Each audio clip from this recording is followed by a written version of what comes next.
Good day to you all. It's a live moment again, and let's see.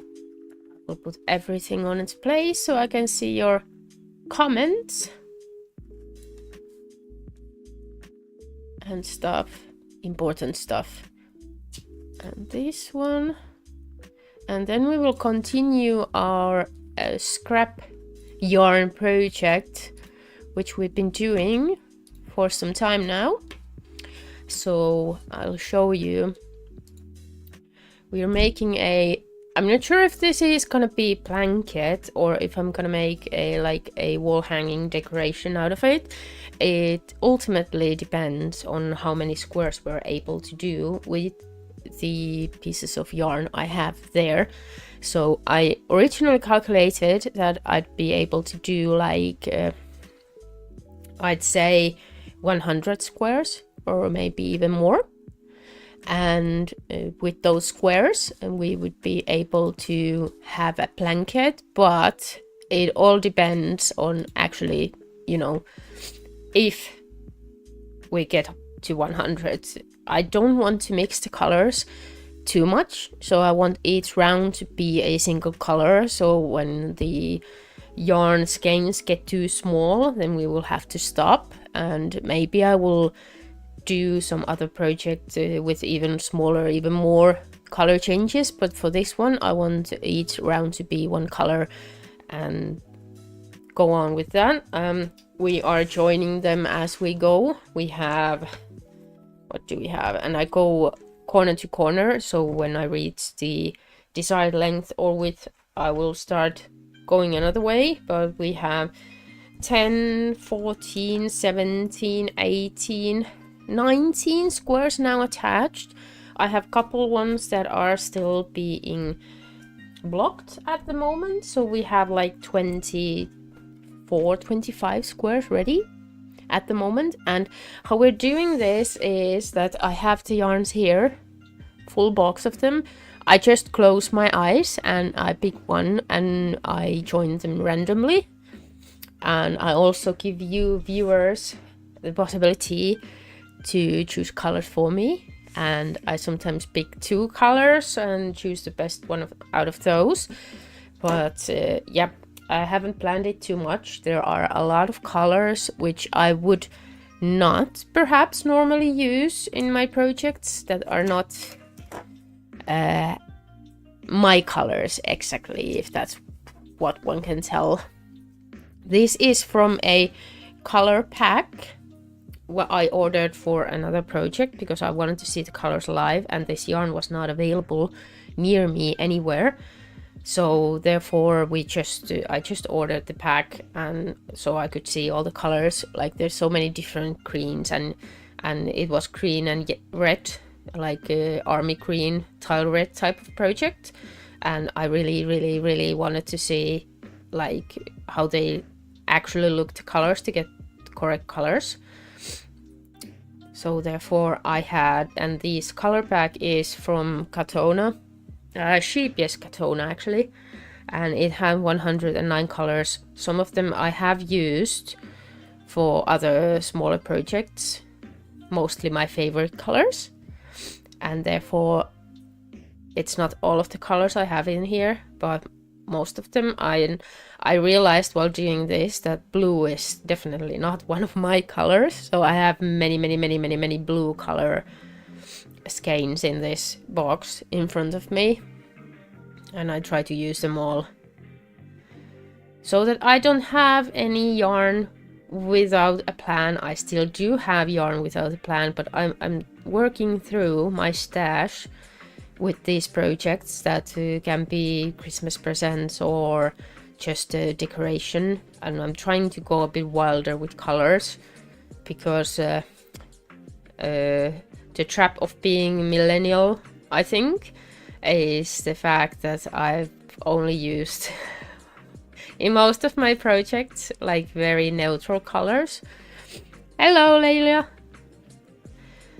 And neutral colors meaning like different shades of brown and like muted greens, beige, white, and so on. So I really try to get rid of my habits and enjoy the colors, and I think I'm succeeding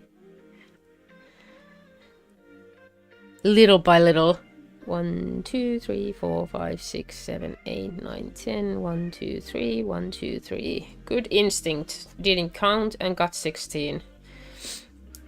This is a sunburst granny square, the very basic one, so there's nothing special in the technique we're using, and I kind of wanted it to be an easy-ish project because it's gonna be a long one anyway, so it is better to have I don't know, able to finish it without too much troubles.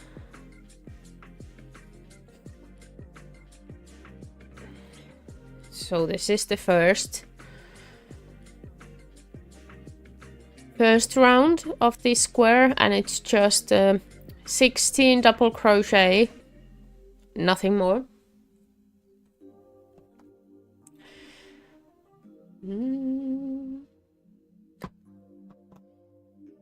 And then we will add we will add the next color.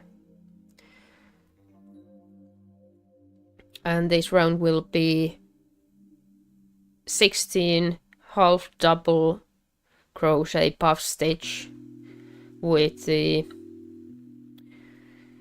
chain 1 in between. So again, very basic like technique, and I will be crocheting over the end because I hate weaving in the end, so I will try to avoid that with any way possible.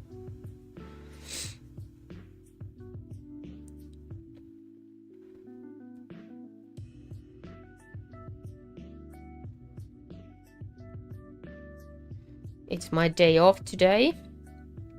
I started the morning with some cleaning, as per usual when you are off work. And now I have like a few hours before the kids come back from school, so I try to fit in some hours of crochet, as it is peaceful when I'm home alone, so nobody's bothering me.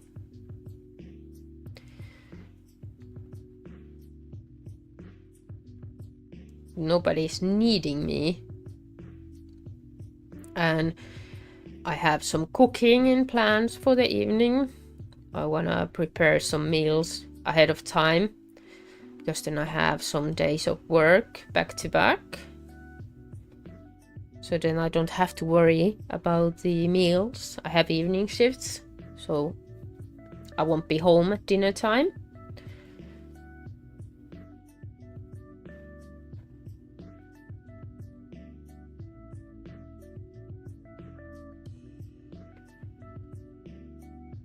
This project has been fun so far. I've been motivated to do the squares, and because the squares are not too hard to do, I usually squeeze in a couple every day, even though I'm not perhaps otherwise crocheting for long times.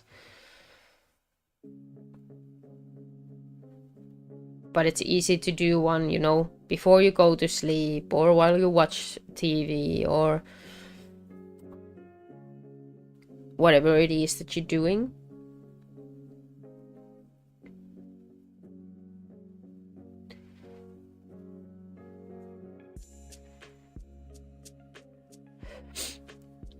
Let's put some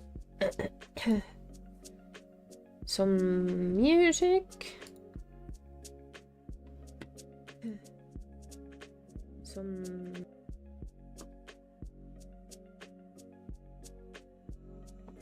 And continue this round.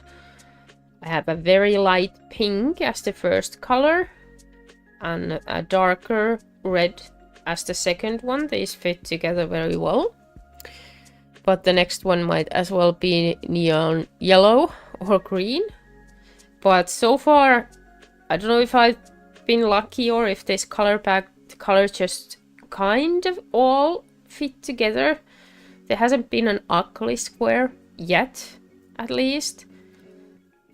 Some of them I like more and some of them less, but there hasn't been one that I like hated, because that was a real possibility with random color selection, just based on pure luck. Sometimes I feel like that's gonna be awful. I still do it because that's how I promised to do this project, and after all the colors are added, it just fits in.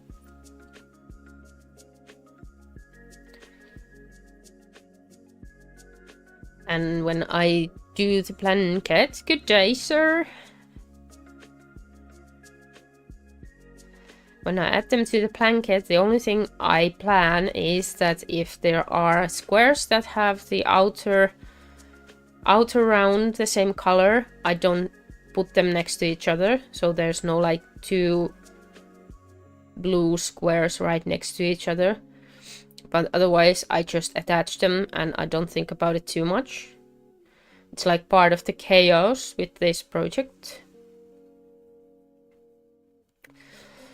And this week I have planned a couple more lives actually, because I have a little less work this week. So I have more days off, which gives me the opportunity to actually... Well, I don't know if I'm gonna finish this project, but...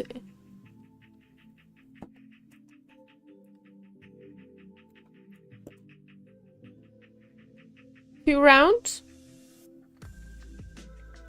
This looks white, but it's actually very pale pink. It's very bright day. The sun is shining, so the colors look lighter than they actually are. Because I'm right next to window. It's a nice weather.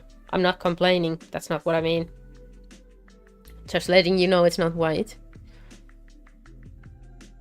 See you later. Next color is yellow. This is also not as yellow as it looks. But I really enjoy the sun, because winter is coming and there will be less. And we had a great storm. Just during the weekend. And when the autumn is full blast, there will be more storms, for sure. There was some flooding all over the city and the neighboring towns. We didn't have too much where I live, and we live a bit uphill, so it gives us an advantage when it comes to flooding, even though we live right next to the water. 3, 4, and 5. And this round is double crochet, puff stitch and chain 2. And the puff stitch is made with 5 double crochets. You start your double crochet as per usual. You do the first yarn over and pull through the first 2 stitches, then you leave the rest to the hook. And when you have 6, that's when you yarn over and pull through every single one of them. And then we chain 2. When I was watching how others do this standard classic square of sunburst, there are a little variations in the techniques, but not too much. And this is how I've been doing this for ages and ages. So, but if you have another technique, it's not wrong, it's just different. It's how these work.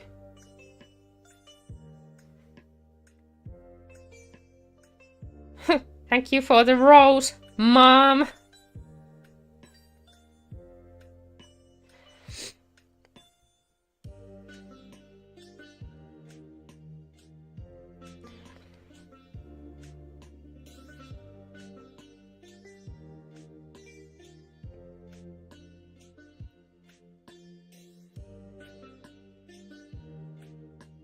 The standard sunburst square is only 4 rounds. I'm adding 5th because I want to have a very crisp and nice edge.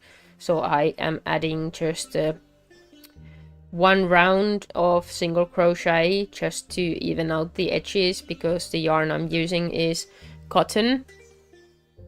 So it's straight out from this last round. It's not very straight. It's some other yarns it's perfect, but this one not. So I am trying to make it perfect with adding 1 more round.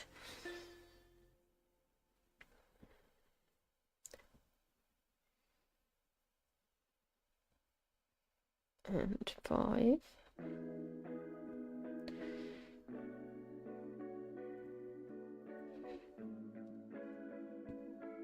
Yeah, and I am just crocheting over the edges.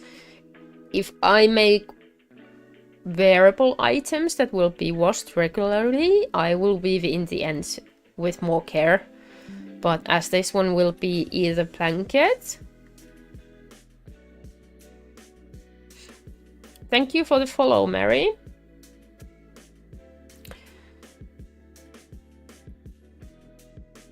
Oh, this will be either blanket or wall hanging decoration, which will not be washed so often. I am confident that just crocheting over the ends will be enough for this particular project, but this is one of those cases where I always say that you should follow your own instinct. Sometimes I try to avoid too much trouble when it comes to weaving in the end, because that's a motivation killer, if any. But if you feel like you want to secure the ends more properly, don't do as I do in this project. Weave them in the traditional way. But if you're making items like pillowcases and stuff like that, it's enough. There's not so much wear and tear for the project that you would need to pay extra attention to the weaving in the end part.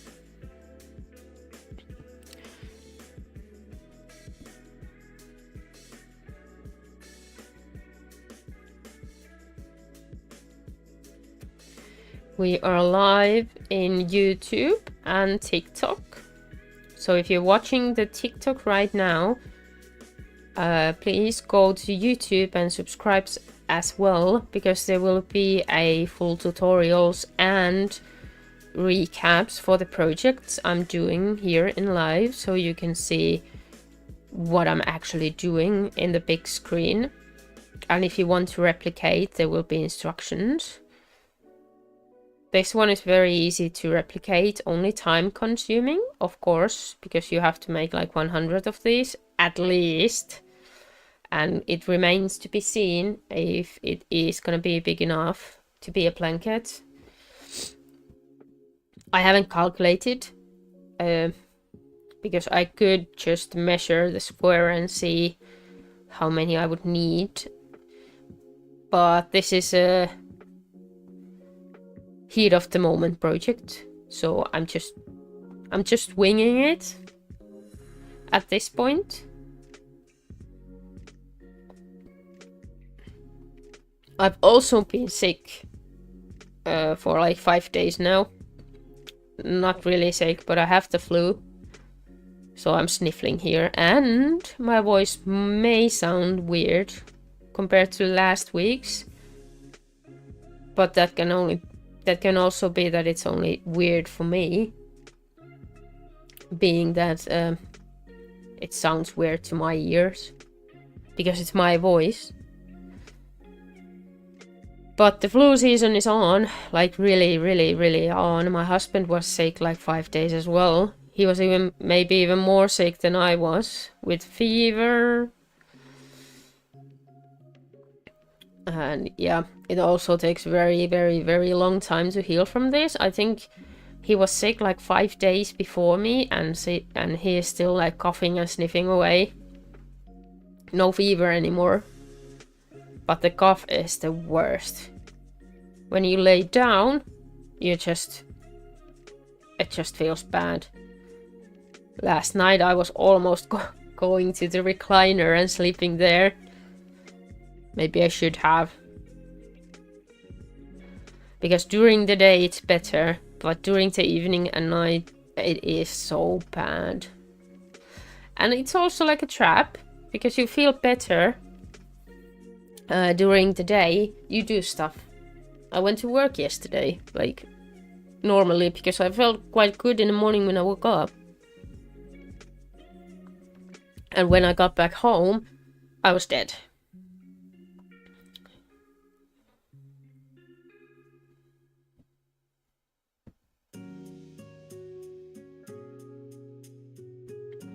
Three, 4, and 5.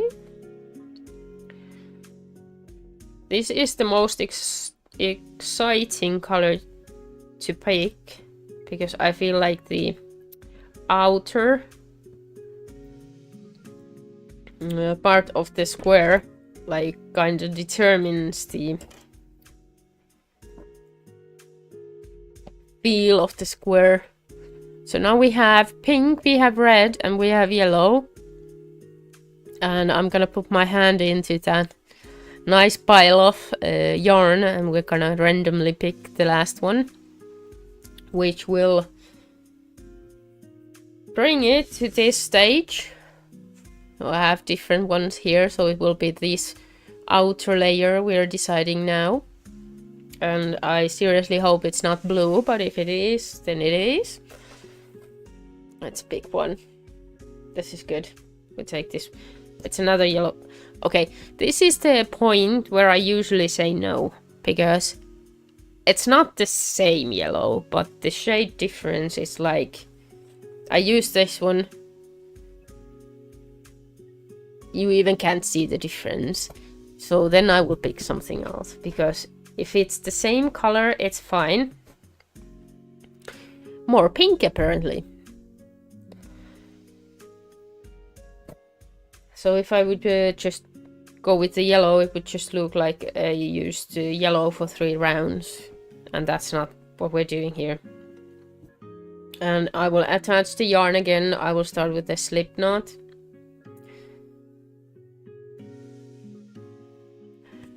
Thank you! Nice to see you here. Is it your first time?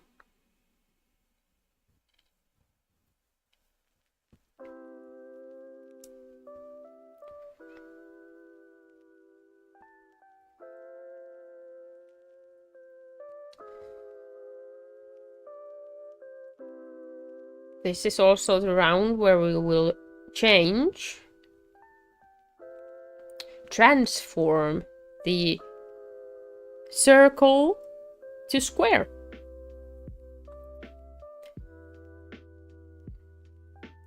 I was also like contemplating that maybe I could make hexagons out of these and have that type of project, but I really don't like to join the hexagons. It's a lot of work. And I know the techniques to join as you go, but I wanted to have a little bit of white in the project, so I'm joining with white, and I'm also gonna make the edge for this with white, so it's just a little bit, not much, but you can see here the white is going, so I wanted to kind of tie it together so it's not so crazy, because it's gonna be crazy anyway, so I just want to make it a little bit less crazy. And I also had a full skein of extra white yarn available from another project I finished, so I have extra.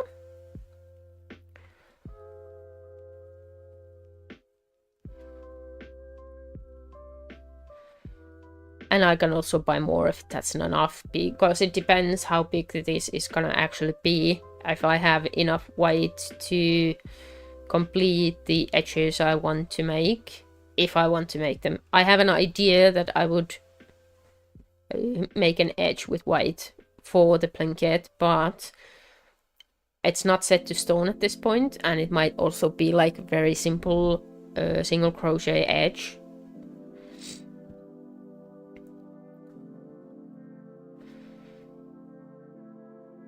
So this round is basically a corner and a side, which will all be done like 4 times. So now we've done one corner here and one side, and we will head to the next corner. Thank you for subscribing. Always happy to see new people around. I am chasing the monetization threshold in YouTube. We're not too far from that.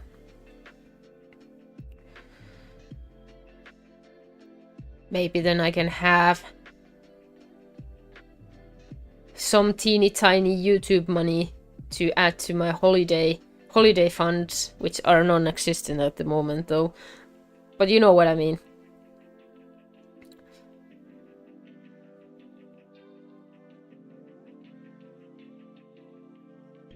And share the joy of crochet, of course. And we actually have a project coming up that I will start after this, and maybe after finishing the tapestry crochet project I have going on as well. We are gonna do some knitting as well, because I'm not discriminating knitting. I know how to knit as well, and my daughter wants a very long cardigan for the winter, and because I want it to be quite solid, I decided that knitting it is the best option. She wants nothing fancy, so it will be just basic knit. I only have to calculate some sizing for it, but it will be probably free-handed as well. Like, I freehand most of my projects these days. Sometimes when I see a very nice pattern, I will buy it because I want to contribute, and I'm happy to pay for patterns that are good. So it's not, and I think most of us do that. It's not, if you've done this for like 10-20 years, you hardly need patterns too much anymore. Like, you can almost make anything you see a picture of, or at least quite close. But it's a form of support I like to give for the creators. I'm too lazy to make patterns, because that would mean that I would have to actually think about what I'm doing and write them down and check and double check and check some more and test and do it again. And that's quite a lot of work, to be honest. Sometimes I make charts if I have squares that are easily, how would you verb that? Chartable? It's an adjective. Well, anyway. So I have some charts that are free to use. They are in the YouTube. Again, in the YouTube. I'm also live in TikTok, but my main channel is in YouTube.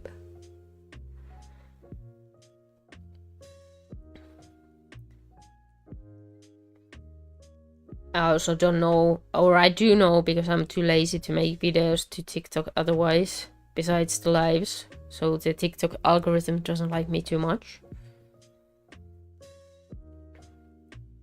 But I like my YouTube crowd. You guys are awesome. Comments are always so positive. And I also hope that I can help someone, you know, if they're starting their journey or whatever is happening. I'm also working on, this is a tutorial type of thing, not live. I'm working on a complete beginner course for Granny Square, meaning it will be free. And it will be in YouTube. It will have 4 to 5 parts, depending on how long they are. But we are going through everything you need to start crocheting, and the course will end with you being able to complete your first granny square. So we will go through all the tools, the instructions, the techniques, and I will explain in details like stuff about yarn and how to choose, you know, correct yarn for your project and the hook for your yarn and stuff like that. So it will be an actual complete course.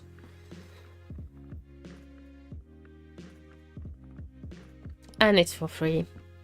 So if you're interested in those type of things, remember to subscribe so you will get notified when it's out. I'm working on it at the moment.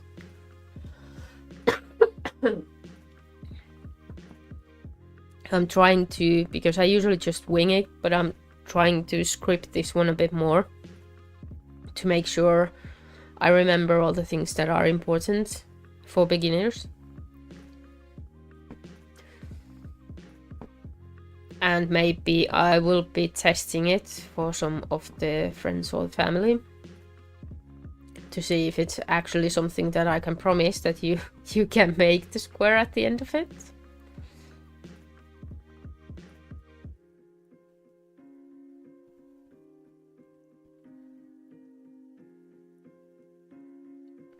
So now we are at the end of this round, and the finishing touches, the final round I'm making, is because this is how the square looks now.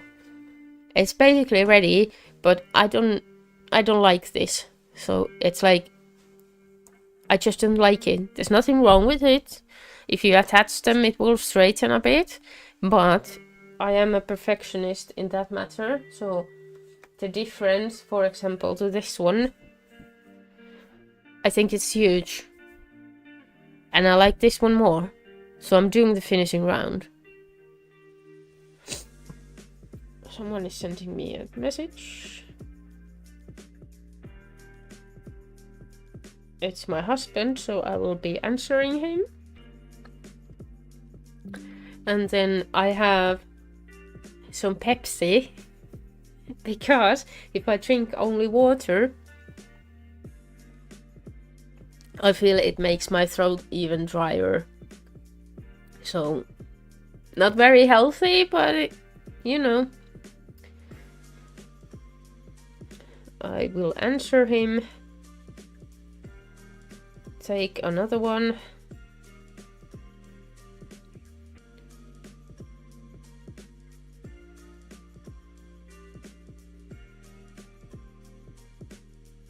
I sent him to buy some face washing thingies, and toothpaste is running low as well. And they were for sale in Tesco with the club card. So yeah, where were we? Work. So here. So yeah, that's this is the actual reason we're doing the last round. So it will make it a bit bigger, and it will make the edges very, very, very straight and neat. And this is my kind of work, and this is not so much. But this is the actual pattern of Sunburst. It ends here. So this is the last round is completely voluntary. You can do it if you want to. But I am one of those people that actually adds the single crochet edge to every single square style I do ever. So that's just me. Just me. So these random colors are again looking quite good. So let's do the edge for this one. And I don't add anything at this point, so it's just stitch for stitch. 3 single crochet in the corner, 3 on top of the cluster, 1 in between, and that's it. So no adding any stitches in this round. If I would continue, I should add, but because this is the last one and it works out, I don't have to. With some other yarn, this might not work out, so you might have to add some more stitches, some maybe 2 corners, maybe do 5 if it starts to curl. Hello, Verinka.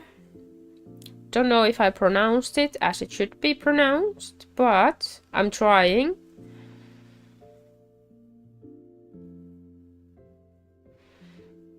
And I feel like I'm always apologizing for my pronunciation of names. Though I like to think that my English is quite fine. The Finnish side of me is always pushing up when it comes to names.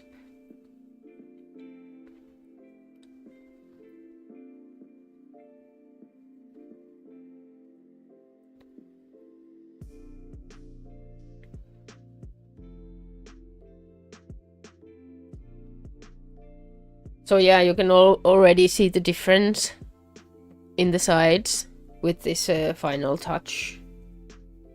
It doesn't take too much effort, so my recommendation is to do it.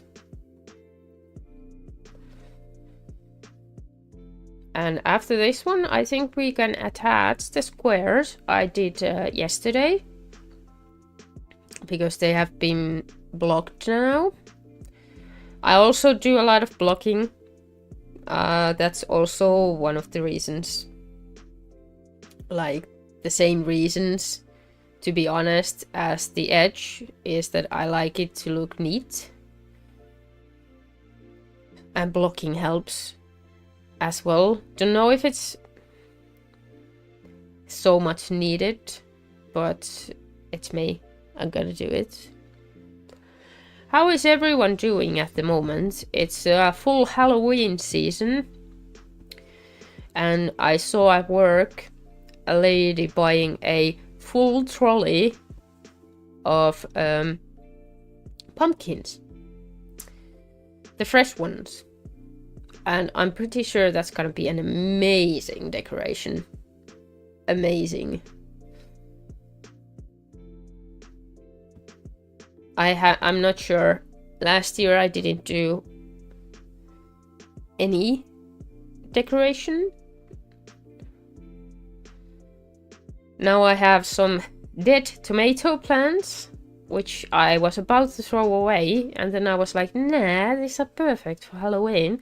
So I left them intentionally, of course. Intentionally, you know, not by accident. I killed them intentionally.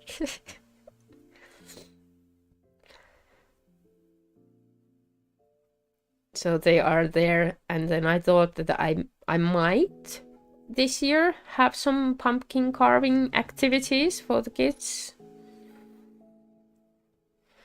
The pumpkins are not too expensive, and I appreciate people buying the fresh one rather than having the plastic ones. And I don't have any room to store permanent decorations. I have a Christmas tree, which is the only thing I am warehousing from year to year. I bought a bit better one some years ago. I've been using it for years now, which I think is like okay. But otherwise, we have very, very, very little space to store things. I'm so sad about that. I don't want to collect too much stuff, but some seasonal changes for the decoration would be nice, and I don't want to buy new ones every year because that's wasteful. And the kids are also waiting for the trick-or-treating again, because trick-or-treating is not a thing in Finland. So last year was our first Halloween in Ireland, where the trick-or-treating is of course a big thing, and they were going around neighborhood. I went with them, and they were so happy. It was fun, I mean, super, super, super fun. Now I'm gonna do a neat trick for when I end the last round, so I don't do the slip stitch. I'll go a bit closer so you perhaps see what I'm doing. So I pull through the last stitch I made to this space between these clusters here. Sharpen it, thank you. And so I have this. I'll take the needle, I will put it through the first full stitch of the round. I will pull through the yarn here, and then I will turn the work and I will go back to where I came from. So this is the yarn we're pulled through, so we'll go back to the other side and pull through, and now it looks just like another stitch.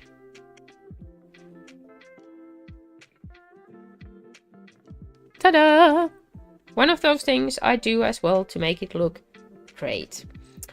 So now we will just trim the edges. Trim the ends, not the edges, ends. So I will tighten this a bit, which I crocheted over, and then I'm just gonna cut it.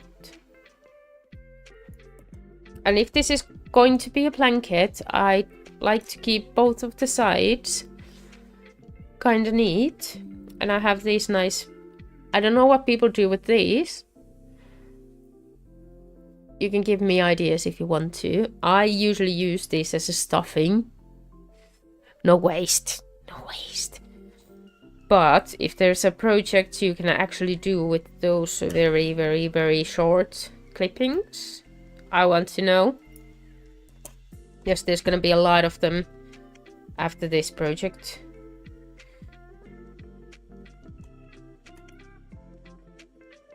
And all the different colors, all of them. So it's a pretty mess. This first one is the only one I haven't crocheted anywhere because it's in end of the magic loop, so you kind of can't crochet over it because you need the end to tighten the magic ring. And this one I will make a little knot as well to make sure that the center stays tight, like this. And then we will just weave in the end. I will just go one round, one direction with this one as well, because now I have the knot. And again, this is not a wearable item.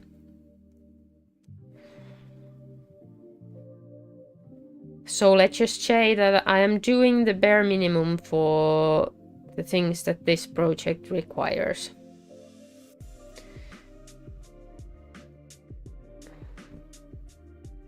And yes, sometimes my work has started to unravel, but that's usually because of other reasons, or me forgetting to actually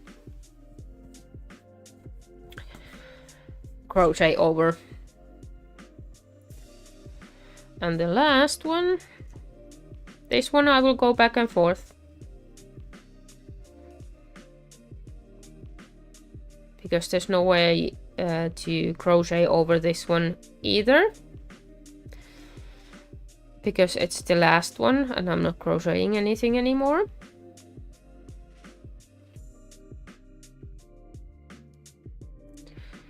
One way and the other way.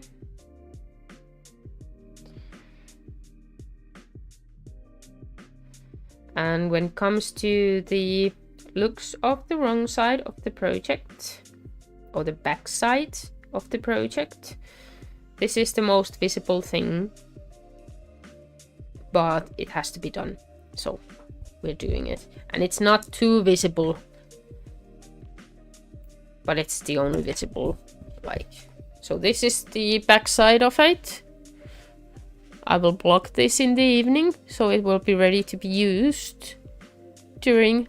Hi Tabitha, nice to see you again. So I will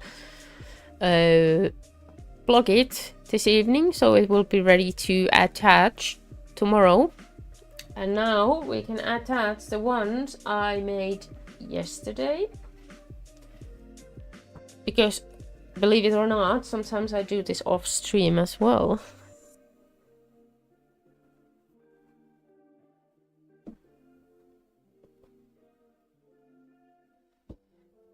And the blocking truly helps with these.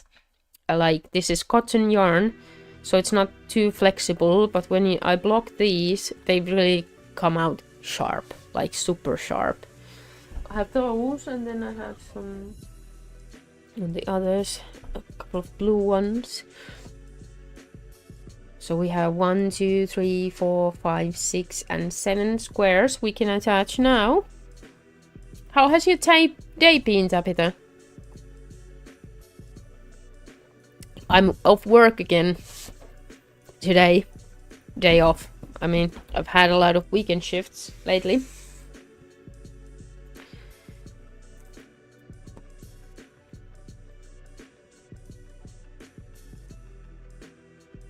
That means I have time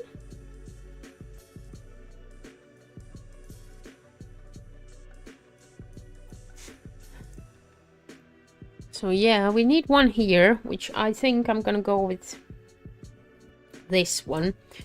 And I attach them. This is the wrong side up. And I will attach the corner marks.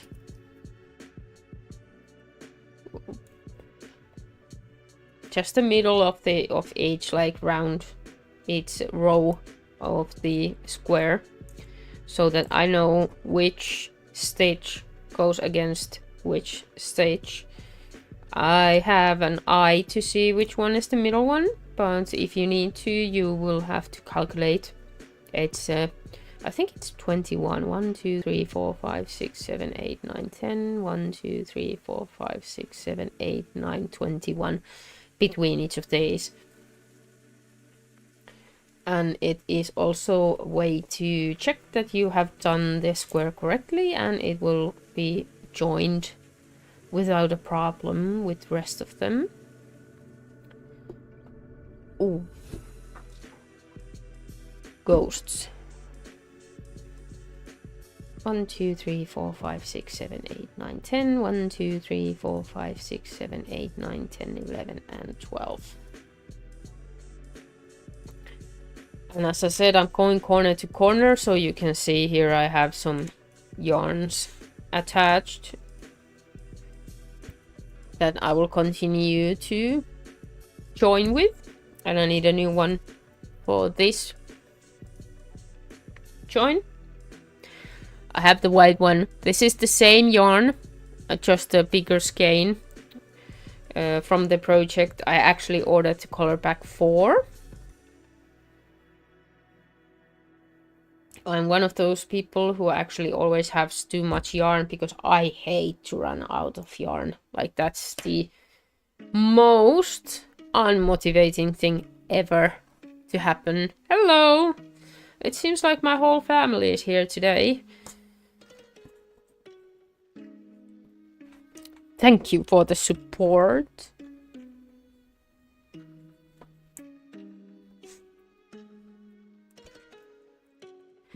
Let's turn to work a little bit.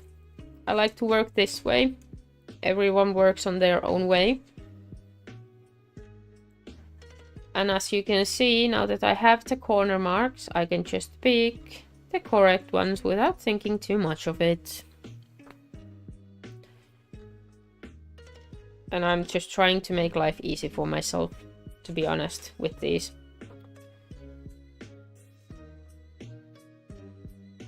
So easy that I have time to untangle these.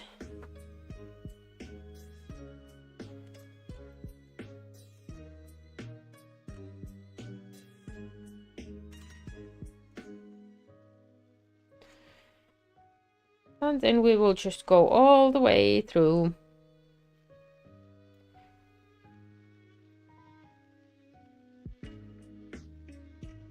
Oh, I missed. There we go.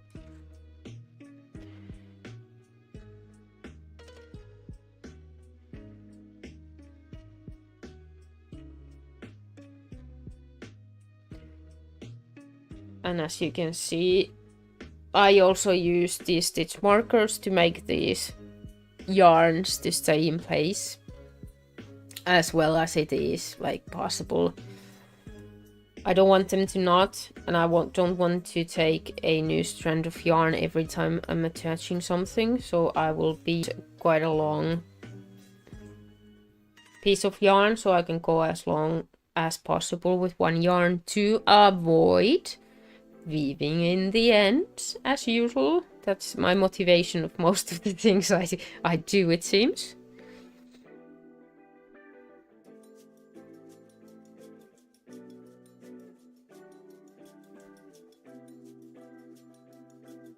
Also, when you have the stitch markers in place, if you end up in different stitch marker stitches at the end, you quite easily can tell that you missed something and you can go back. If you don't have them, you might not notice, and then you would have a problem in your hand at some point. And I also don't have to calculate the stitches here to how many I have to sew in, so it's like, it's a win-win for me. Just brainlessly doing this until I meet another stitch marker, and then I stop. And these are joined from the back side and back loop only, so I am not taking both loops, I'm taking the back loop only, and this is just a preference. It really doesn't matter which way you do this part, it's up to you. There are different ways of doing it, and I also considered, again, because I love the flat slip stitch join, but that takes so much time, and I was like, I want this to stay as one of those easy projects you are happy to do, because I have enough challenge with the tapestry project, and yeah, just enough. So now we can see that we're coming to a, maybe I go a bit closer so you can see. We are coming to stitch markers in both the gray one and the pink one, and at the same time. So that means that we did succeed joining every single loop as planned. And now that join is ready and looking like this on the right side. So we have a little bit of white visible here, not too much, but a little bit. And because we only chose the back loop, the front loop is of course here, visible, and I like it. But it's really up to you. It's really up to you. And now I will just use one of the to keep this together. It's not very a good one, but it's good enough for this. And now we have a full set of corner to corner done again. So this is what we joined, and then we are heading back here, and we can start joining the next line of squares here. And I'm thinking we're putting one of the blue ones here, or this one. Maybe it's a bit close to this one. Did we have a green one as well? Might be this green one or the blue one. What do you think? Which one would you put? I think I'm going with blue. These two are actually quite close to each other, but this is pink and this is gray, like very light gray and very light pink, so they are not the same color. The video is always a bit like they're actually quite far from each other, not the same one.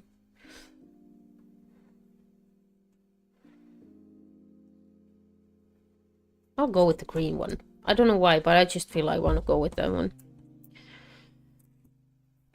And some stitch markers again. So I'm doing the corners again. And I'm putting the stitch marker in the front loop, so it doesn't affect the back loop I'm crocheting, joining with. And once I've joined from all 4 sides, I will remove it. And that's about it. But this is like my favorite technique for joining. And it's mostly due to my laziness. And then we will turn it. And then we will find the yarns we used. This one goes up, and we will go right first.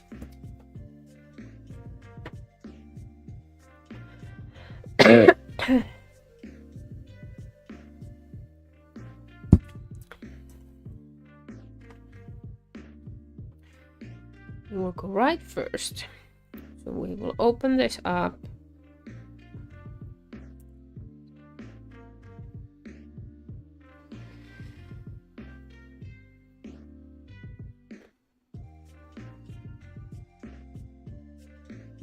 And let's attach the next one. I love, love, love the stitch marker technique. This will just make it so easy to make sure you are attaching the correct loops.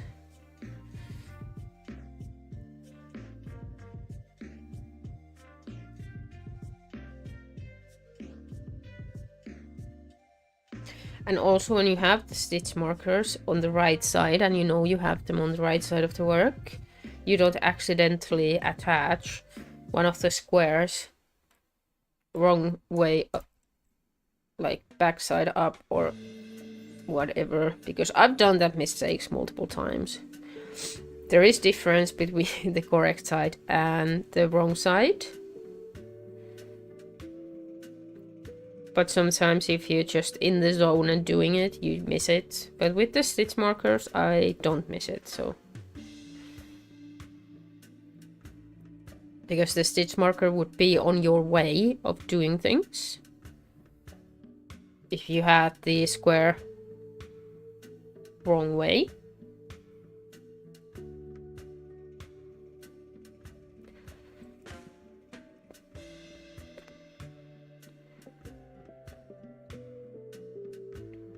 I think I have to take a walk today as well, because the weather is so nice.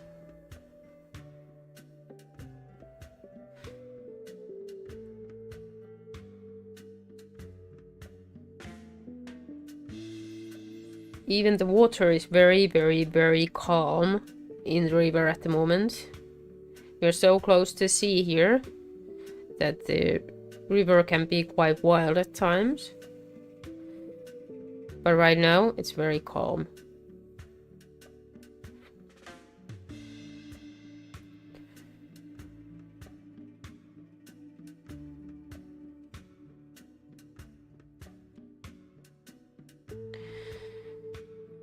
And right now we are ending in different stages, so at one point I must have made a mistake. I need to calculate.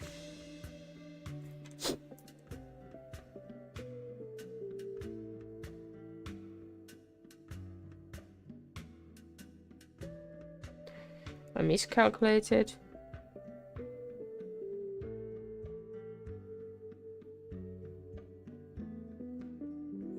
There's 12. 1, 2, 3, 4, 5, 6, 7, 8, 9, 10. 1, 2, 3, 4, 5, 6, 7, 8, 9, 10, 11. I made a mistake making this square. So for some reason I have an extra stage. I don't know if I can.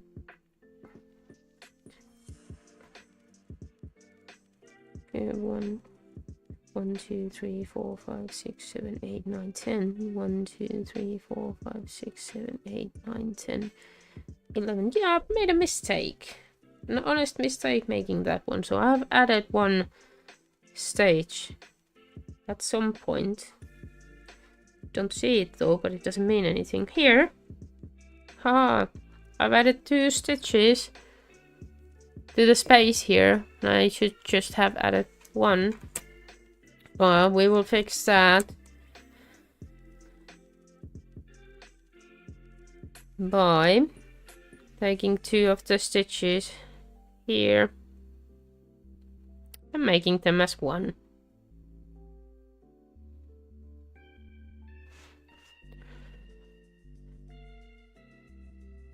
And then we will know, nobody will see that. Ta-da! Fixed.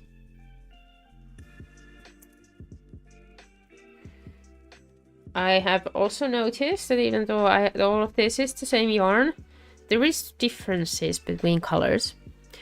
Oh, Star! Thank you for the follow! I love to have new people here. And then we are turning to work, so we can attach this one as well, and then we will go here and so on. And when you get tired of me attaching this, just let me know, and then we can make another square. We are like 20% done, and I have squares, so maybe even 25% done for the whole project. First, I was thinking that maybe I will make just a live project, you know, that I will do every single piece of this live, but I've had motivation to do the squares during everyday life, so I've done squares outside of the live, but the hours used for this project are too much to count again. That's why I always do that to myself. I will have to come up with a small project like at some point, because I'm way too crazy over like huge challenging projects, which will drive me nuts, but they also motivate me, because if it's too easy, I'm like, I don't want to do it.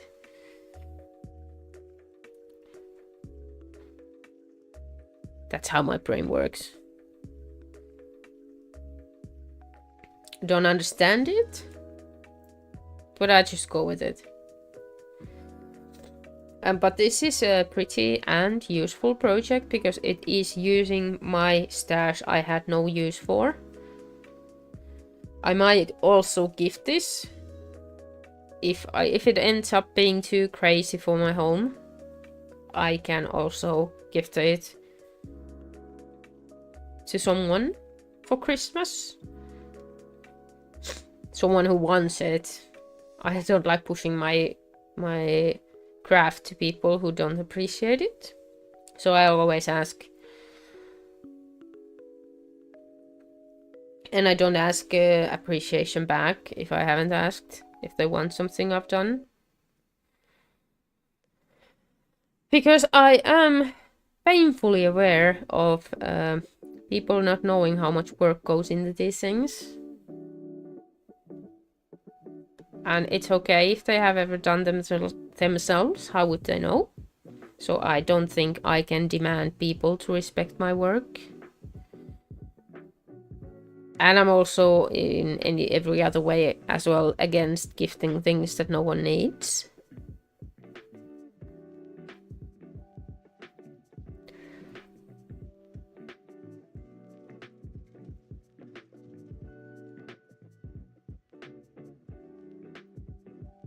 That's just not me.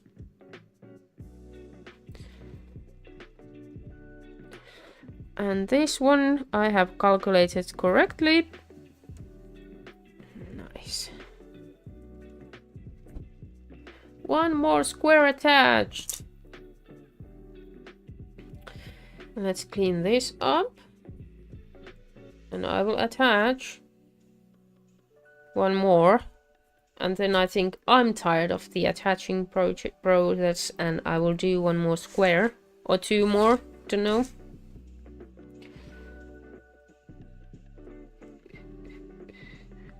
So next, piece of yarn, untangle there.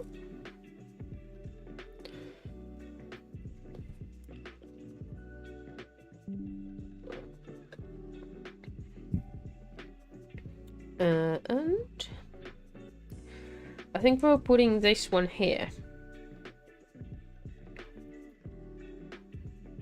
Yeah, that's what we're doing. So again, more stitch markers.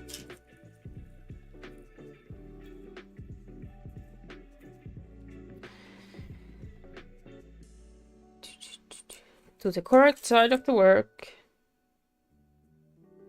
In the corner 4 times, just to give me a guideline without calculating while I attach. This is it.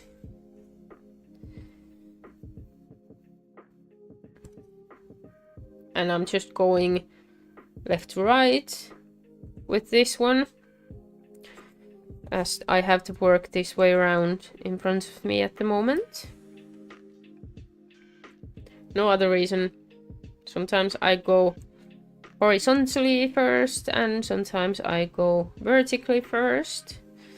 But with this attachment joining technique, it doesn't really matter.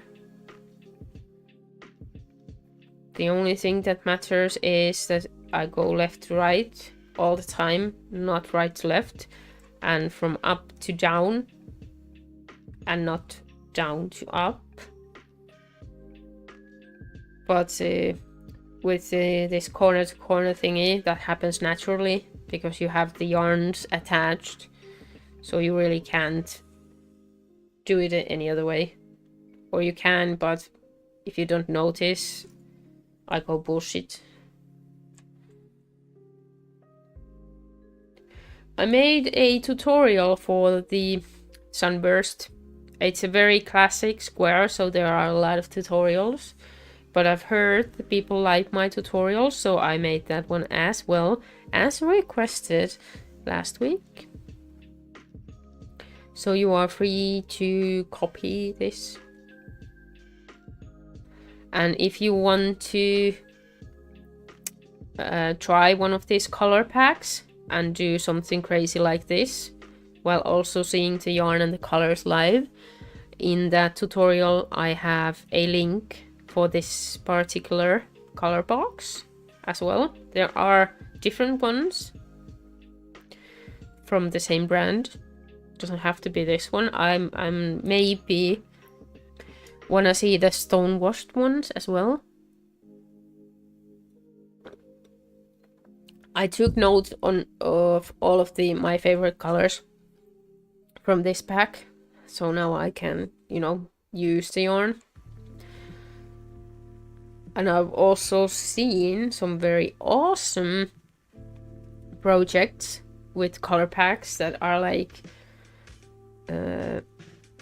ombre type of color changing blankets, where you go from one color to another shade by shade. And those are pretty, very, very pretty.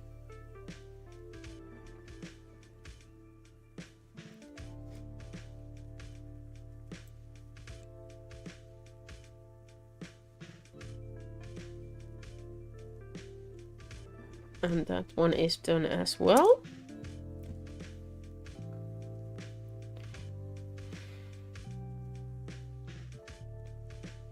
Let's put that yarn back. Here. Turn to work. And do this part.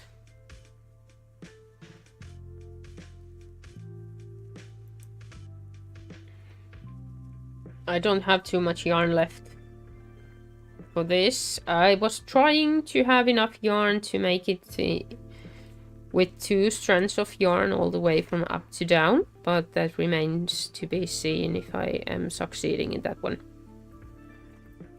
Not putting pressure, just trying to avoid weaving in the ends of the white ones as well.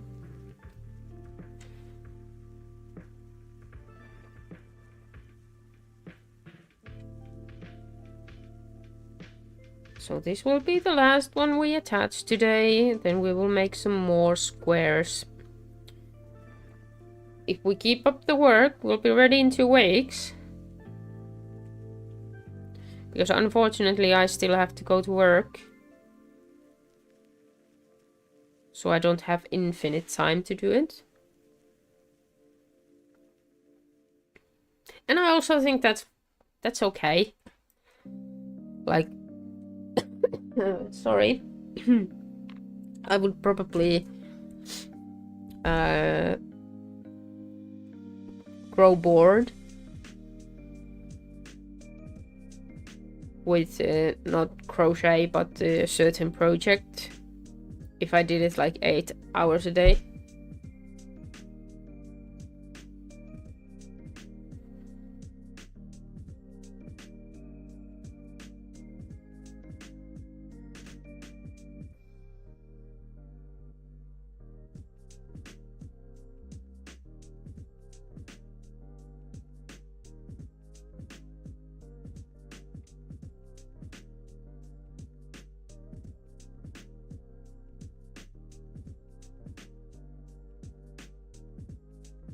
Maybe I sent this to my mother.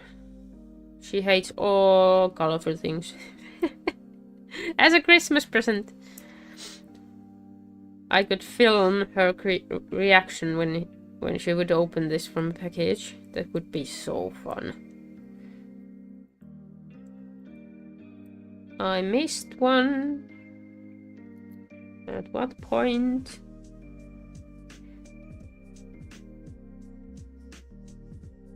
No. We're calculating again. I haven't done a single mistake with this one so far, so now I'm doing all the mistakes.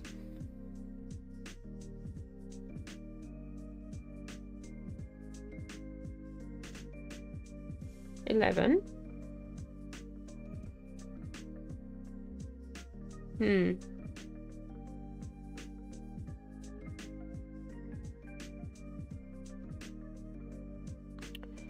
I hate counting. Thank you. Excuse me.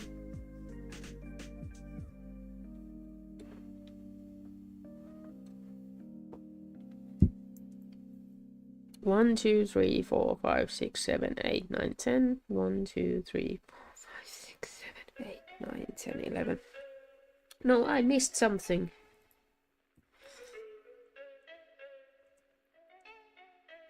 Did I miss the very first one, actually?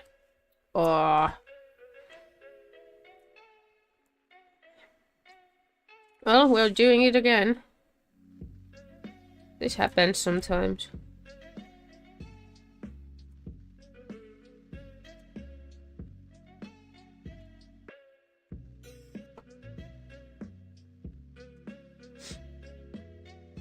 I don't like to do this, so sometimes I come up with creative solutions to avoid doing this, but this is not very hard thing to do. To unravel the joining. Still not nice.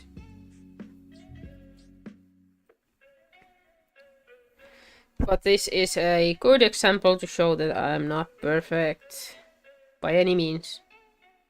Nor do I try to be. Perfectionist, yes. Perfect, no.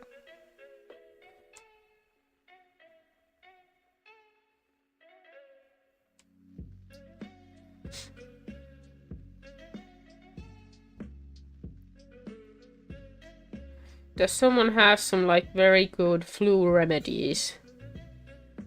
Like, you know, something more potent than ginger and lemon. I'm ready to try.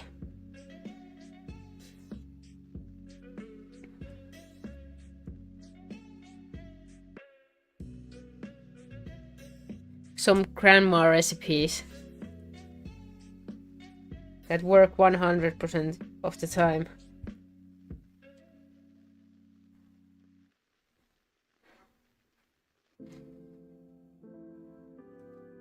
So, okay, we're doing this again. So, We are picking the one. The brown one. Yeah, I did the mistake right at the beginning.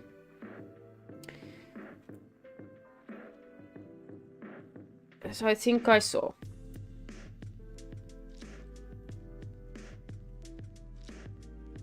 There's really not much you can do if you miss the first stitch.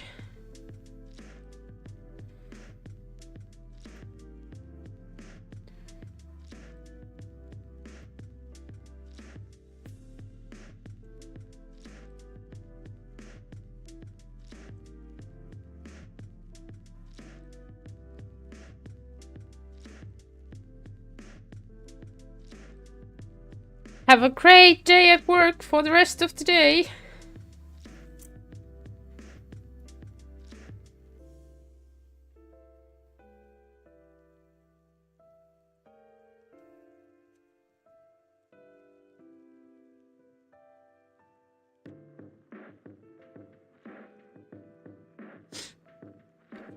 So, as soon as we have attached this one,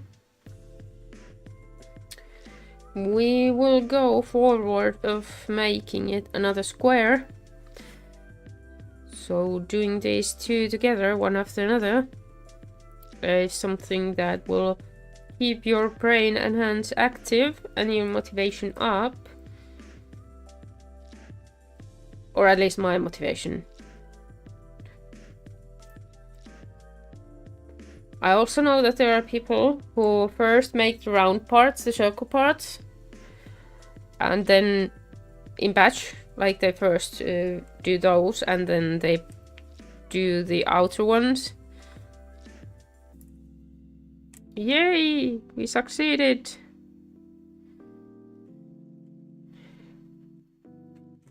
Right.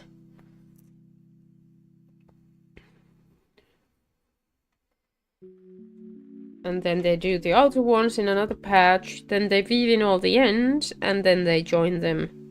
And that's beautiful. And this is the right side right now. So because all of the 4 ones have been attached, there are some unuseful stitch markers I can recycle to next squares. I do have quite a lot of these. But if you put 4 on every square and never detach them, even I will run out. So as soon as you have all 4 corners attached, there's no use for these anymore. Like this. I like it. It's fun. I don't know, because like I said, I'm not used to the colorful works. I'm black and white and gray and brown and cream person. So I will do this. I will look at it for a while, you know, just stare at it in my house and see if I get used to it. Because right now, I think it's kind of pretty. But I still think that it might be too crazy for my house.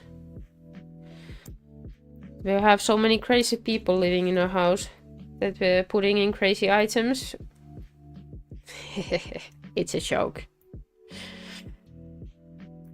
It's a joke.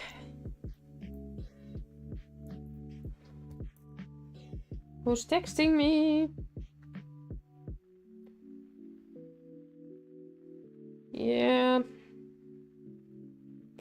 Some more Pepsi.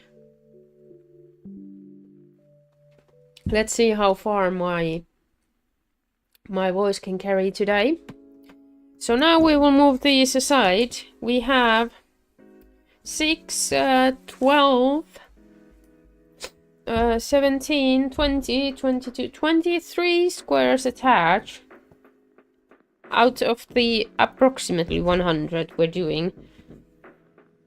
So around 50 we will start to as we are doing corner to corner, attaching corner to corner, so around 50 we will start to go another way. So we will go, now we are growing like this, and then we will start going back like this. It will make a square as well, and if I don't like that, I can always add more at any end of the blanket to make it rectangle if I want to. I don't know yet, but we'll see. So it is time to dive in with the box of treasures again. I will close my eyes, and we are having a reddish color again. There is not many rules when it comes to this. The one and only rule I have is that I will not make two squares with the same colored outer layer, just to keep the work as crazy as it should be. That's about it. That's the only rule. And if that accidentally happens, fine, but I will not intentionally do that. And I try to avoid it. We are starting with the 16 double crochet to a magic ring again.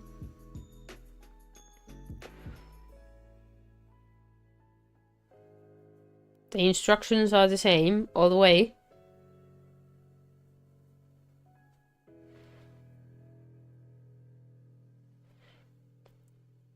We're having another live on, it's Tuesday now, I'm working tomorrow. Thursday I'm off, so we're having a live on Thursday. And then I'm working the weekend, so next week we will meet again.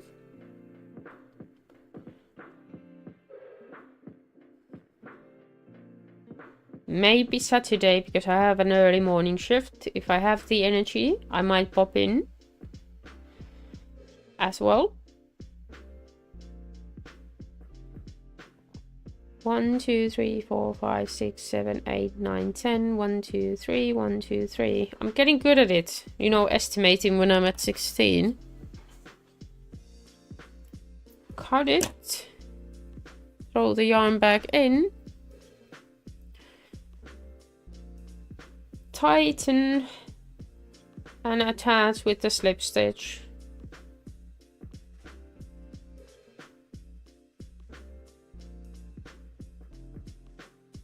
First round done.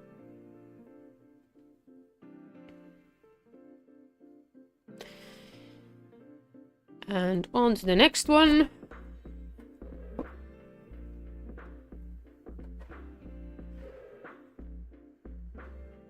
We have very red, pink, violet colors today.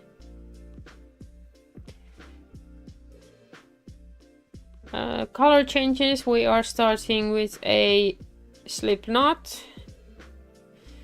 And it doesn't really matter which one of these you attach this to, but I'm attaching to the first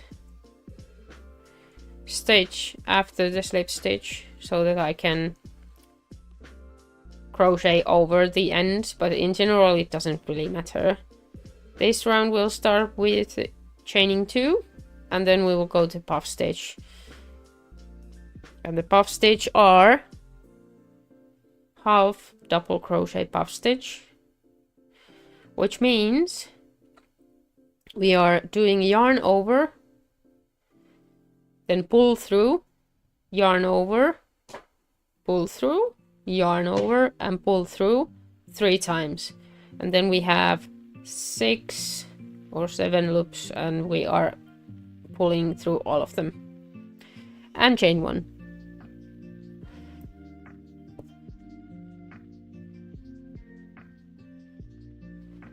One, 2, and 3, and pull through all of them, and chain 1. It's a seriously very simple even beginner friendly. Just have to learn the... With this one, the tension is very important, because if you don't have consistent tension, the puff stitch usually end up looking here and there. But once you have exercised and your tension is like somewhat stable, you can jump to the puff stitch right away. Wouldn't start with them, but right after basic stitches you can do this.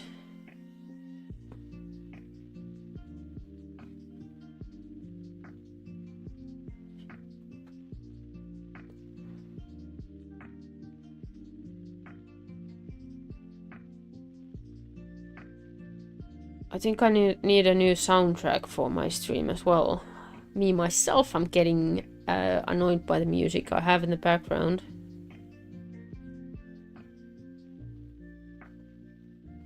Since I'm live streaming in YouTube as well, it has to be copyright-free music, which is mostly elevator music. But there's different types.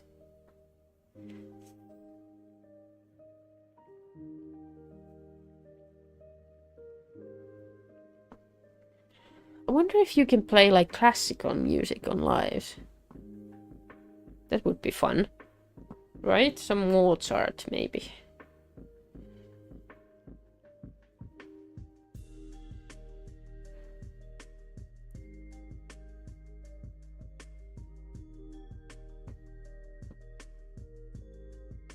One, 2, and 3. And like this.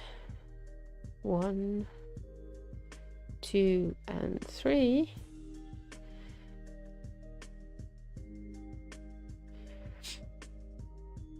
This is a pretty combination. Too bad we're gonna ruin it. No, I will fall asleep. No, no, no, no, no. I may be something more upbeat. Thank you. No, no poet reading. Distant flute. Or do you mean that I should read the poems?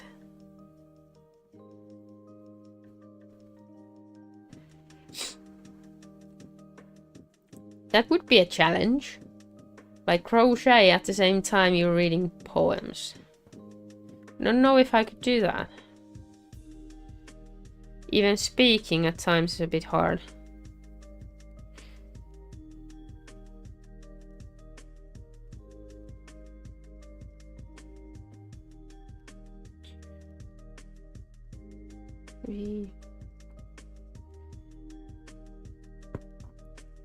Someone with no tone in their voice. So like my customer service voice. Is that what you're talking about?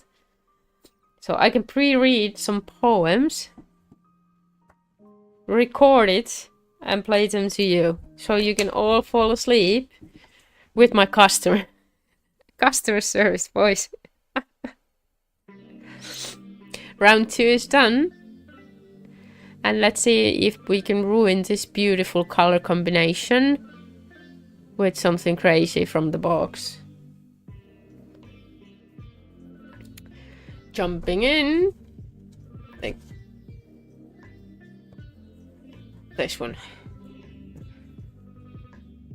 Well, I wouldn't say that this is a hit, but we are doing this with all the craziness that random color changes bring with them. I was checking there is a Prime deal days in Amazon at the moment. There was some good yarn offers. But all of them were for the yarns I haven't used before. So I don't know if I'm brave enough to order unknown yarn. Not a huge fan of that. And it's time for the round 3. which was the double crochet puff stitch. They're made with 5 double crochets, and you will start as any double crochet you would ever start. Finish them halfway, leave the rest of the stitches, loops, and your hook. And once you've done the 5, you do a yarn over and pull through every single one of them, making a puff stitch. And we will chain 2.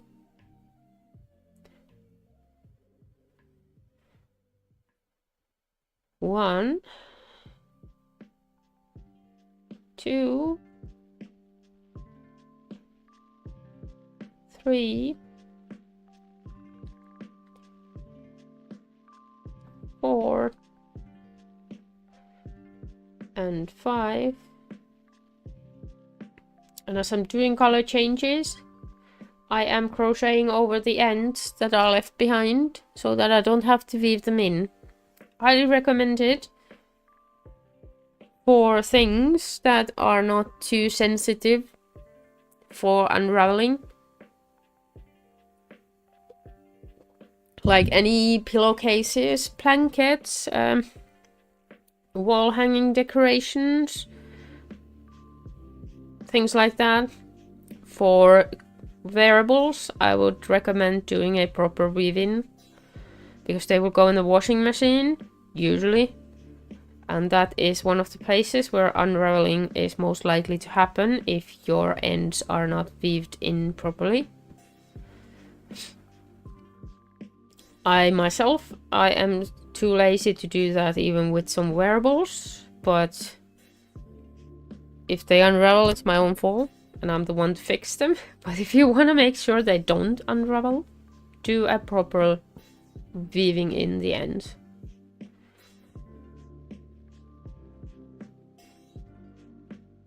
Three, 4, and 5. And we started with 16 double crochet in the first round. The second round is 16 half double crochet puff stitch, and the third round is 16 double crochet puff stitch. So we are keeping the number 16 with us all the way through the work. 2. We are just adding stitches in between, so there was no chains between. In the first round, there was 1 chain between each puff in the second round, and there are 2 chains between each puff in this third round.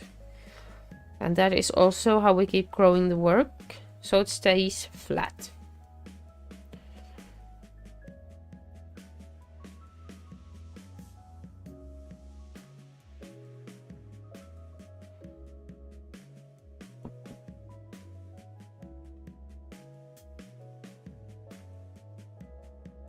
Two, 3, 4, and 5.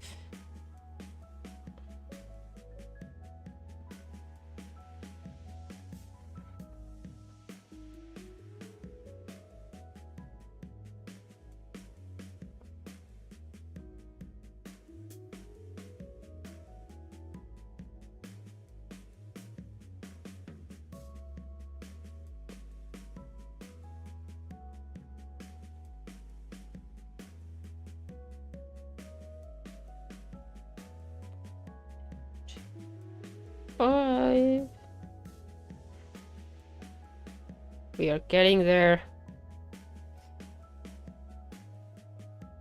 If you have too tight tension or a tight tension in general, sometimes making puff stitches is a bit hard on your hands. I've been trying to learn how to ease up a bit, but it's been unsuccessful so far. I imagine it is hard to break habits that are tens of years old, so I will just suffer, I guess. There's also a couple of like those ergonomic tips. I saw one that you will cut a tennis ball and place your hook through a tennis ball and then crochet with that. Should help with some hand pain and maybe with the tension as well. And then I saw one of those a little bit controversial, I think it was it Big Boy? I don't know, but those silicones that are like really thick.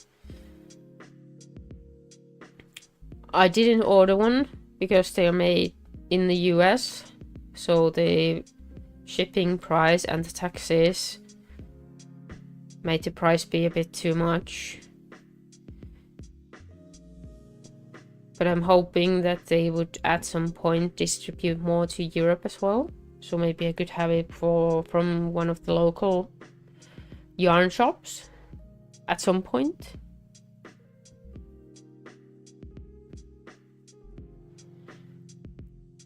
There can never be too many accessories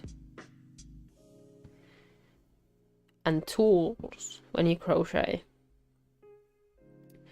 I ordered my first clover hook. I've been using, you know, whatever hook. Some have come from some of the like bundles, and I have some bits and pieces and some cheap Amazon hooks. But I was in a Facebook group reading about the hooks, and people promise that the clover hooks are something that once you try them, you will not go back to any other. So I will try them. Maybe I'll make a video of that as well. If they make me a better crochet person,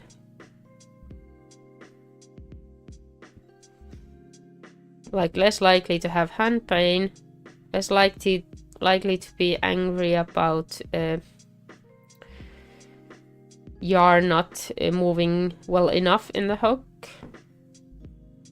then that's great. If it makes it a bit easier, that's even more great. We are closing in the end of this round. 4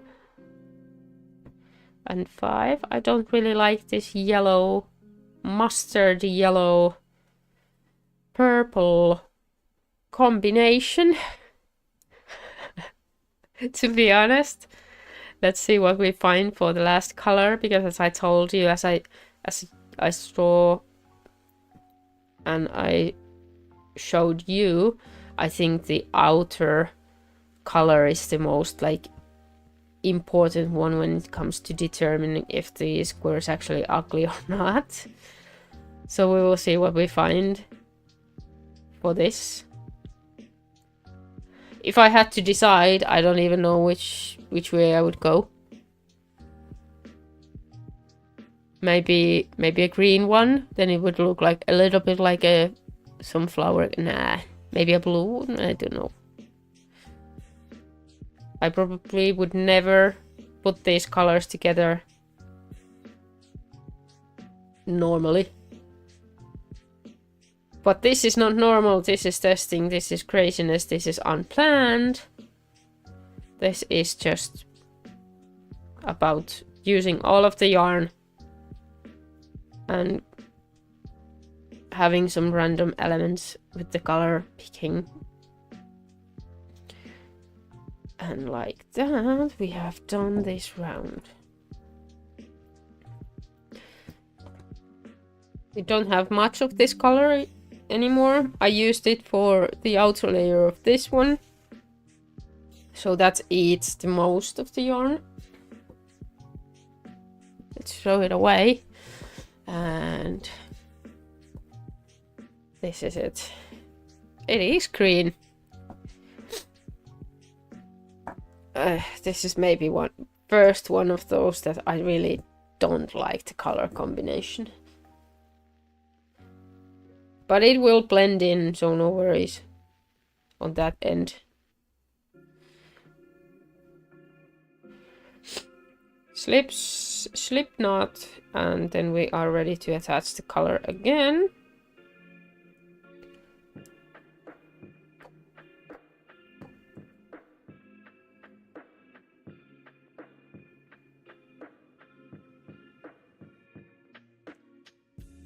And let's make this circle a square.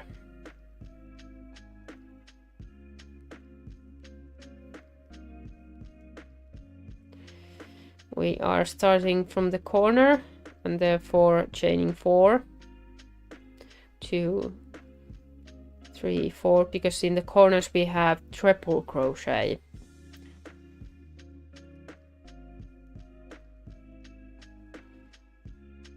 Three triple crochets, chain 3 and make 3 more triple crochet. 1, 2, and 3.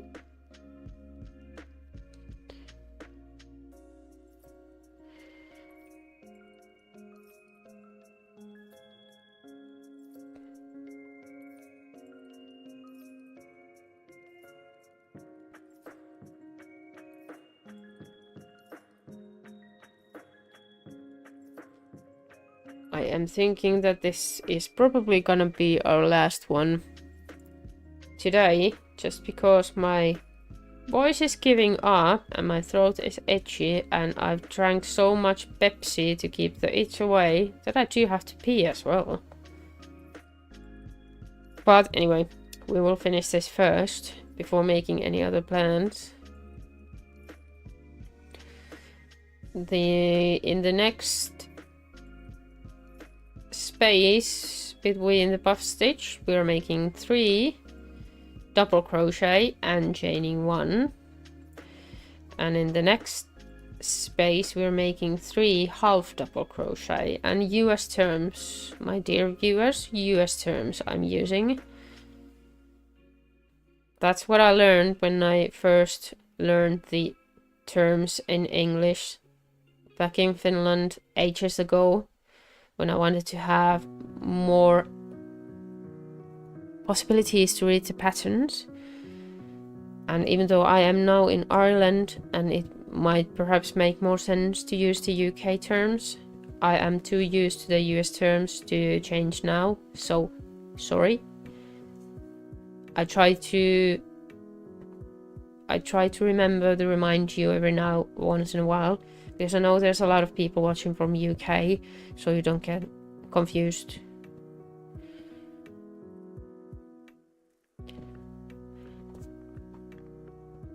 I'm not taking a stand or anything.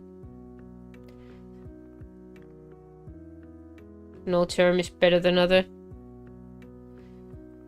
And at least you can see what I'm doing as well. So if you are seasoned crocheter, you know what I'm talking about, even if I use the wrong term from your point of view. 1, 2, 3.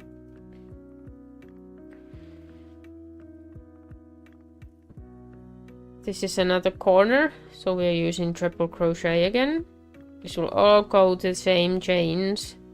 3 triple, chain 3, 3 treble, and that will create a corner. That is the thing that makes our circle a square.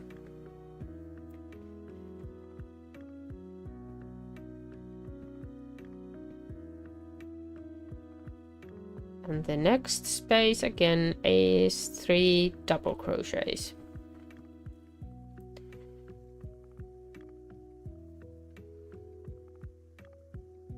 And 3 half double crochets. It's the same thing all around from start to finish. Corner, side, and so on. And then we will do the finishing round of single crochet, which is optional. You can do that yourself if you want to. You don't have to. When it comes to the classic and traditional instructions of this sunburst square, the last round is not there. It is something that me and many others will add to make it more neat, and I think it's especially needed with the yarn I'm using at the moment, because this is 100% cotton, so there's 0 fluff in it, so any imperfections are visible. There's no forgiveness with this yarn, so I like to finish the edges with the single crochet, just to have that neat finish.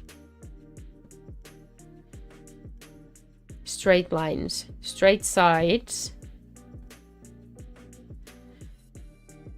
and nice corners.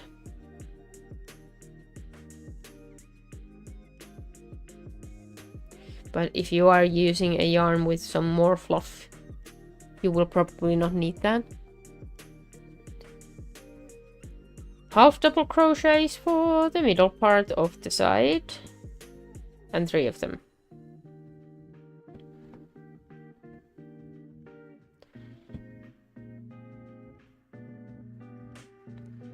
And then double crochets, and then a corner again with the triple crochets. I made a tutorial for this square.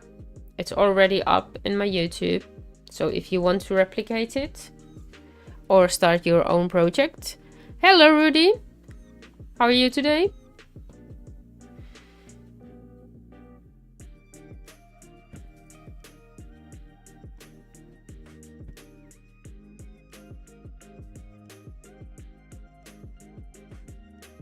We are still on the same project, making the scrap yarn squares from all of my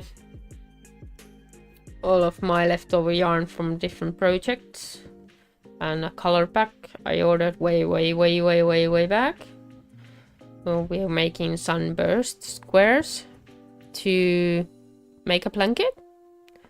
Ready for school. What time is it?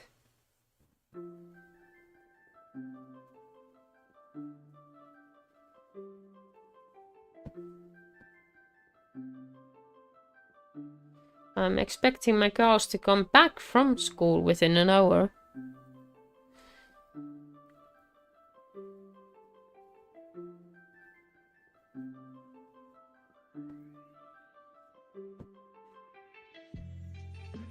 You start at 8?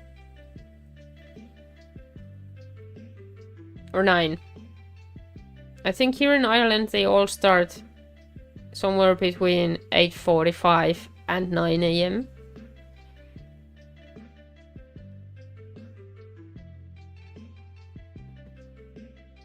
When I was young, we started at 8. Always 8.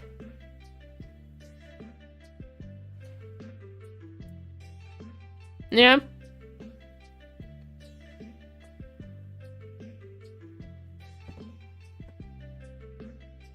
And after the 6 hours, you always have homework, right?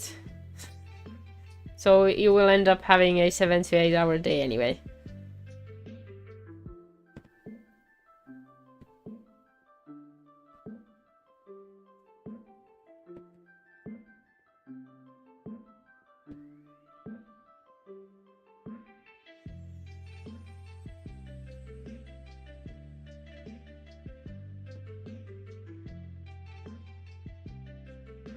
We are starting the last round, making the single crochet all around the square,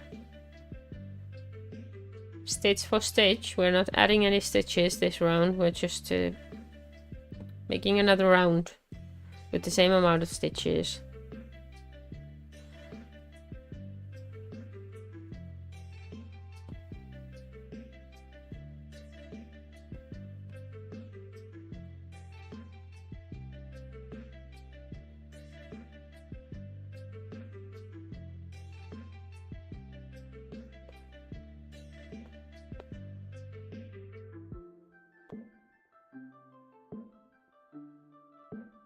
We are like, after this one, we've done almost 30% of the squares. It will be at 30. And then after we've attached them as well, we are 30% of down for the whole project, which is a number I'm very happy with. We've been making progress quite fast lately. And I started this project because I had an idea that it would work up fast and stay interesting with the color changes. And so far I think it's looking more pretty than I originally thought it would. I still don't know if I'm gonna keep it or gift it, but it depends. I'm gonna have it ready and then I'm gonna look at it when it's ready and see if there's a place in my house for it, or if there is a lucky relative receiving it as a Christmas present.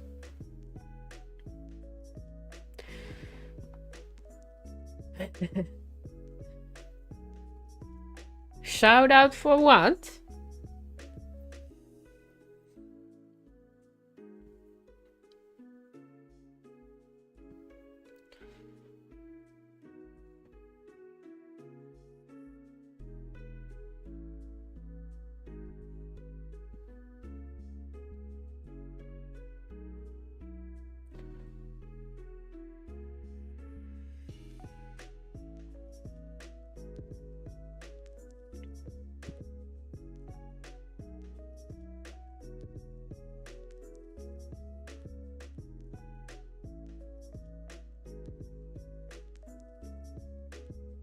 You still have time, Rudy, to do the homework.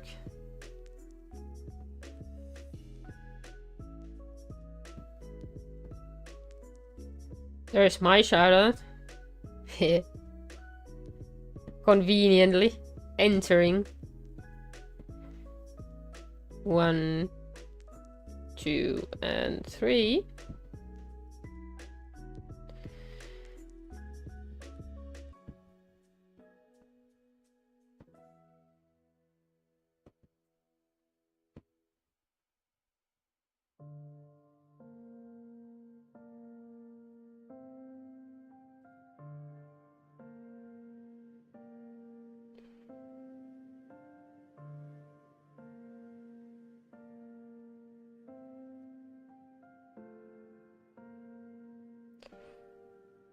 There's one more side left.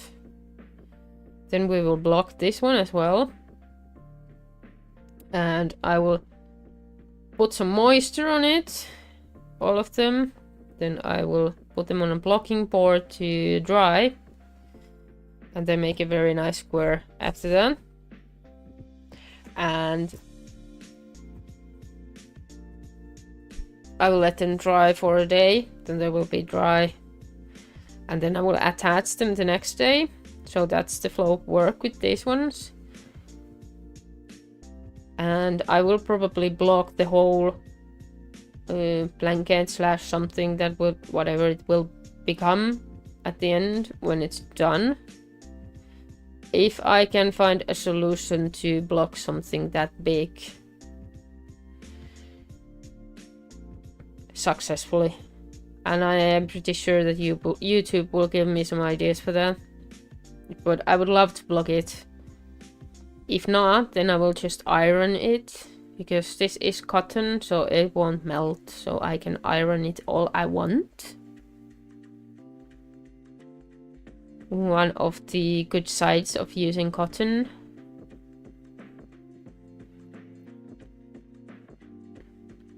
The reason why I am contemplating making it an art piece rather than blanket is the fact that it is cotton, and therefore it will not be super warm.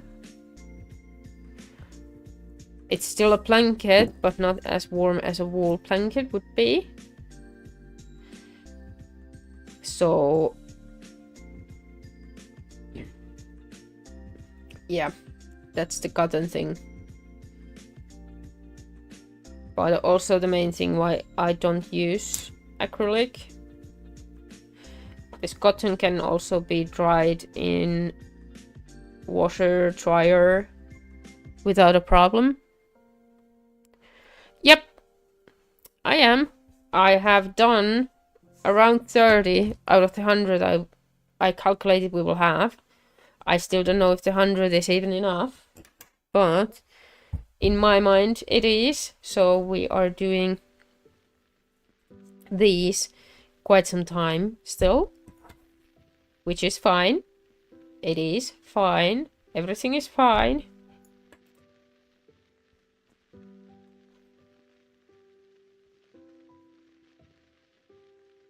I've done some of them off stream as well. Not too many, but some of them.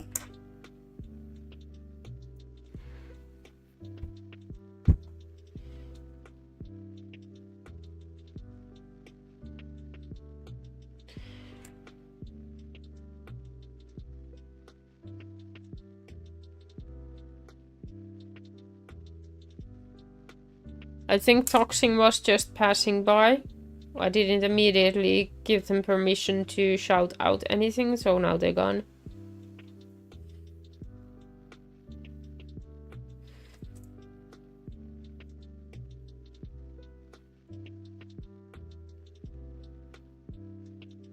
Oh, so you have quite a long way to get to school, right? If you have to leave an hour early. We live right next to the school. When I was a child, I lived in a couple of places. One of them was very far from school, and I find it so annoying. And then later on, I lived like right next to the school, and I mean right next to the school. I could hear the bells ring, and that's when I left home in the morning, when the bells rang. And went to school, to my class, and that was so convenient. So now that I'm adult and my kids are going to school, I have been looking for the places to live based on which one has a school nearby, so that I don't have to take them and they don't have to take a bus. They can just walk to school. Because that's the best thing ever.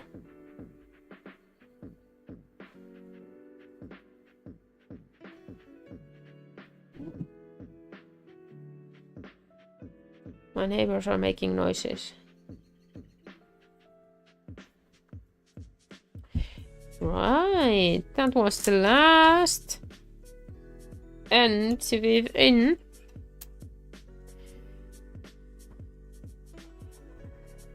It's not as ugly, I think, as it first was starting to look like. I will block it.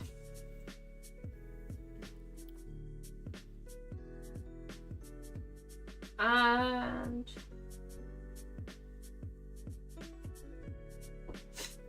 because my throat and my voice are both giving up at the moment, I think that's that for today. I will attach the 4 remaining squares from yesterday, and today it's a blanket, and we will continue on Thursday. I don't know the time yet, so if you haven't subscribed, do that and press the bell notification so you get notified when I go live. Might be a bit earlier than today, might be a bit later, might be in the evening. You never know with me. I do this how I feel like doing this, so that's what it is. And if you have any requests, project you would like to see, or part of the projects that you find hard and would like me to explain to you better, I'm here for that. So I'm happy to show you close-ups and stuff like that. So thank you for being here, everyone. Thank you, Rudy, for stopping by before your school, and Peter, and thank you for all the gifts in TikTok. And we will see you later.